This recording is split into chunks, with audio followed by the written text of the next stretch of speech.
Good morning, Professor Abracadabra. And how you day, today, sir?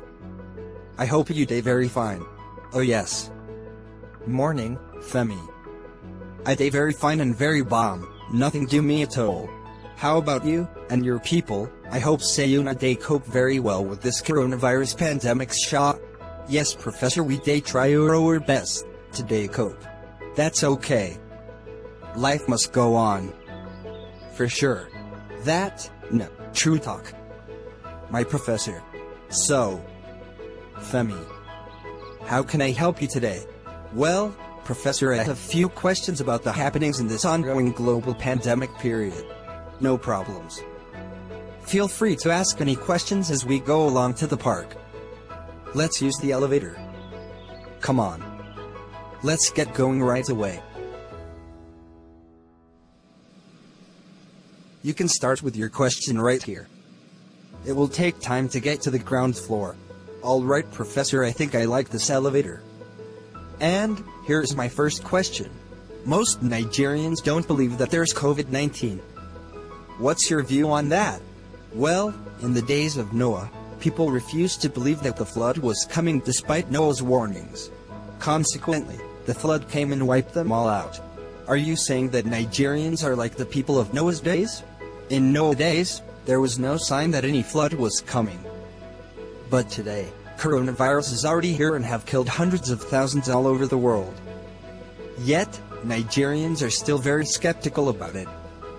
So I'm not saying that Nigerians are like the people of Noah's days, I am saying that they are worse. Okay, Professor.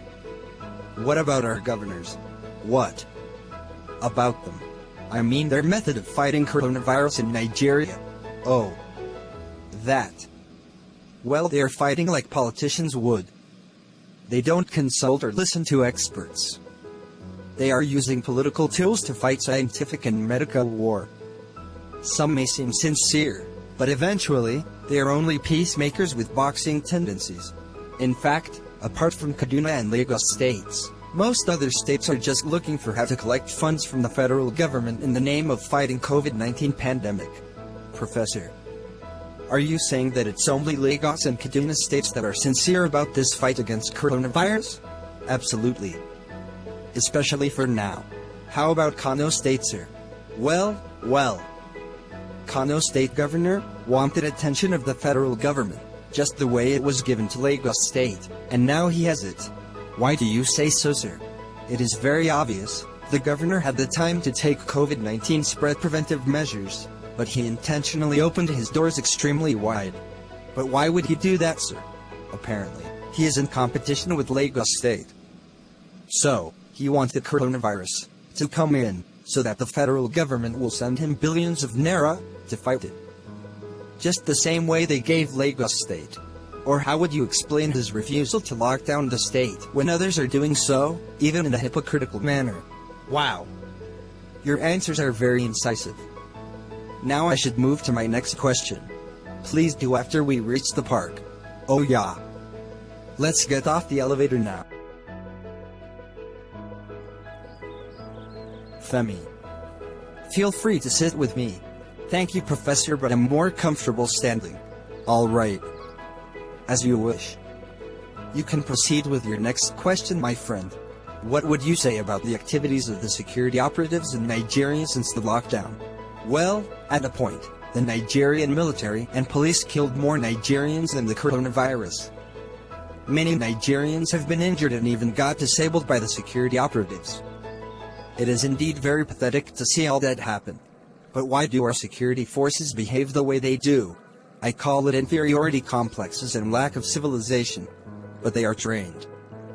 For instance, the military have a university, so also is the police. As well as other highly funded training institutions. Yes. But, it is not about the training, it is about their cultures and mentality. The reason why they brutalize citizens whenever they get the chance is because they feel very inferior to the citizens. As a result, since they have power, backed by the guns and government uniforms, they try to use it to let the citizens know not to see them as just security guys. So they intimidate the citizens into fearing them. I am sure that you can see the backward thinking of the early men in them. I'm sure you have heard them shout, "Bloody civilians." Oh yes. On many occasions. Well, that is based on the fact that most civilians have wealth and live large. A thing not common within the forces. So, they feel that the civilians are aware of that and are feeling so too. So the only way that they think that they can earn respect and create fear is by the barrel of the guns and under the shadow of government uniforms. They fear that if they don't do that, they will not remain relevant and feared among the civilian populace. So, more like the educated illiterates, they terrorize their own citizens, who actually pay their salaries. So, they feel very inferior, therefore they find how to stay feared. As a result, they act like wild animals while interacting with the members of the public. Although there are civilized ones, but they are hardly enough to make any impact on their other colleagues. Wow. Thank you, Professor, for your eyes-opening answers.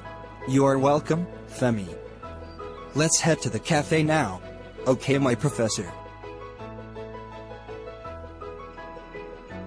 I hope you like it here.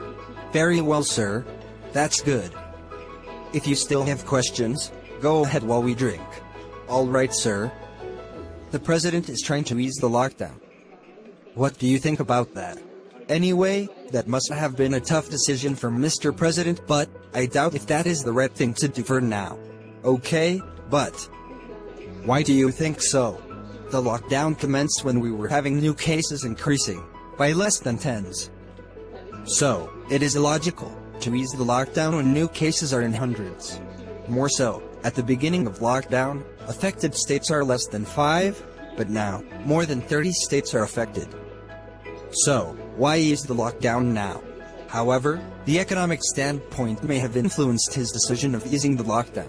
The American president promised to provide us with ventilators over the phone with our president today.